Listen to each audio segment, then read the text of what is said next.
What the H? You may notice I don't have all my elements as it's time to move. But tell me what Jackson Lampley had to say, Caleb. So, Tennessee football offensive lineman Jackson Lampley has filed a 6-page declaration in a lawsuit in support of the state of Tennessee and Virginia. So, he has joined athletic director Danny White and Spire Sports co founder James Clausen as defendants in a lawsuit against the NCAA. Tennessee and Virginia, as you guys know, are suing after news broke the NCAA would investigate Tennessee. Those two states are suing over the fact that NIL being used, a ban on NIL used as recruiting tools is a blatant violation of antitrust. Spoiler alert, it's a violation of antitrust Okay. 100,000 times over.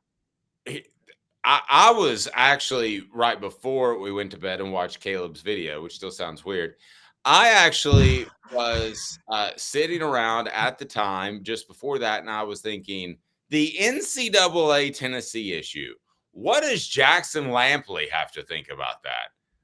No, it wasn't. Listen, this is just silly and goofy. He files this declaration. His dad played at Tennessee, is a lawyer, is a Tennessee booster. You have to take everything he says into an account. I've covered a lot of these things. I've never heard of going to the courthouse and giving a voluntary declaration. That was just bizarre. What is Jackson Lampley thinking today? He goes to the courthouse, has it typed out and put in there so that he can essentially. I thought at first it was going to be negative, and I thought like, this thing's going to explode if it's negative. And he's saying, but that everybody is getting money. But what he said, which is pertinent, is that, and again, I don't think you take him as any sort of strong indicator of what's going to happen. But he said every single player he spoke to as a host during visits, and I imagine he was a host a lot since he didn't have to worry about, well, I don't know, playing. But he said everyone would ask about their NIL money. Yeah, they should. Wouldn't you? Who would go into a job and say, how much vacation do I get? Do I work from home, or where's my office? And okay, take it easy, and never discuss how much you're going to get paid. I mean, to think that prospects aren't asking that question in the process and that coaches don't have to answer that is just stupid. Please hit the like button. Your thoughts on, hey, what is Jackson Lampley thinking now? So I want to add a little bit of context. For the record, the message board has brought this up. It is true. Jackson Lampley's father, Brad Lampley, is an attorney in Nashville. I'm going to read what Jackson Lampley said. Dave, is there what's the odds that his father wrote this? What I'm about to say. Yes, this is essentially could be, what in the world is Brad Lampley thinking right now? Exactly. So what Jackson Lampley said, quote, the signing of the LOI, which is letter of intent, signals the end of the recruiting process. Once the LOI is executed, competing schools are forbidden from contacting that recruit. While many athletes provide non-binding verbal commitments to a school prior to signing the LOI, that does not necessarily signal the end of the recruitment process. Recruits still have the power to reconsider their commitment, and some recruits make it clear that they are still willing to hear from other schools, thus potentially shopping one opportunity against another. And then he says, in my observation, NIL has become one of the top factors that current recruits consider when determining where to go to school. Exactly what you said. Oh, okay. Now, Smoky Mountain Red, and I love you, says all calculated to keep pouring on. That's true. But what if this opens it up where Jeremy Banks is somewhere and he's like, I think I'll go down to the courthouse and tell them what I think about NIL. I don't even like how this opens up the floodgates that you can go down and make. Did you even know that you could go to the courthouse and make a declaration towards a lawsuit? I've never heard of that. Well, okay. I think where it's relevant is it does help because this is all about players. So it does help to have a player perspective backing you. And I think they picked Jackson Lampley. Look, I'm just going to tell you what this is. His blood runs orange, Caleb. I mean, yes, he's not going to take this into account. No, they picked Jackson Lampley because his father is an attorney. And okay, can I go a little conspiratorial here for a minute? Not you, never. Could this be almost as I've told you guys 1,000 times, Tennessee has an issue at left guard.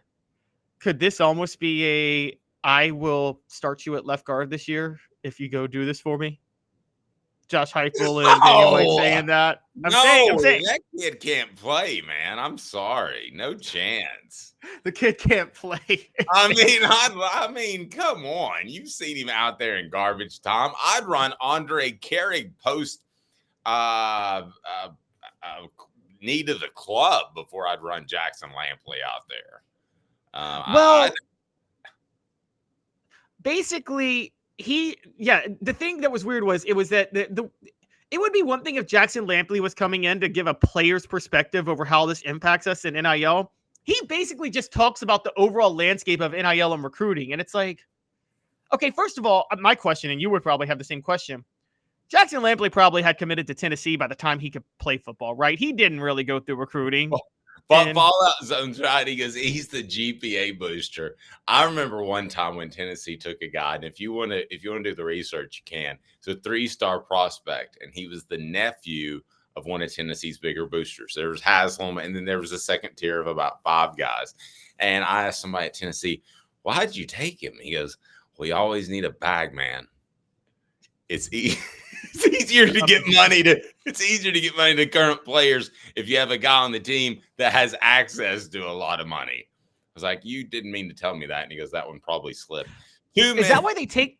Curiously, is that why because the GPA average matters? Do they take certain players just to up the overall average of the GPA of the team? No,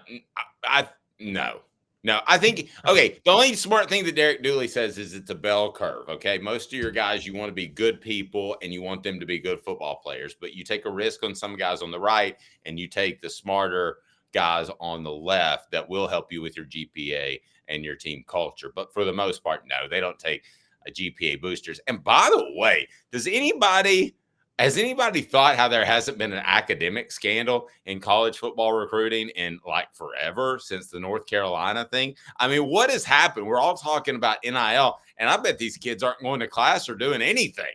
We'll talk more about that, whether they need to go to class because nobody seems to pay attention. Oh, wait, just one last funny thing on this because I am known as the resident Liberty University hater, but they showed a thing on their football team having a 2.96 cumulative team GPA, and they tweeted out and said, "Getting it done in the classroom." I'm like, I don't think a 2.96. I don't think a 2.96 means getting it done in the classroom. That means like hitting the bare minimum of getting out of the classroom. I think you have to be.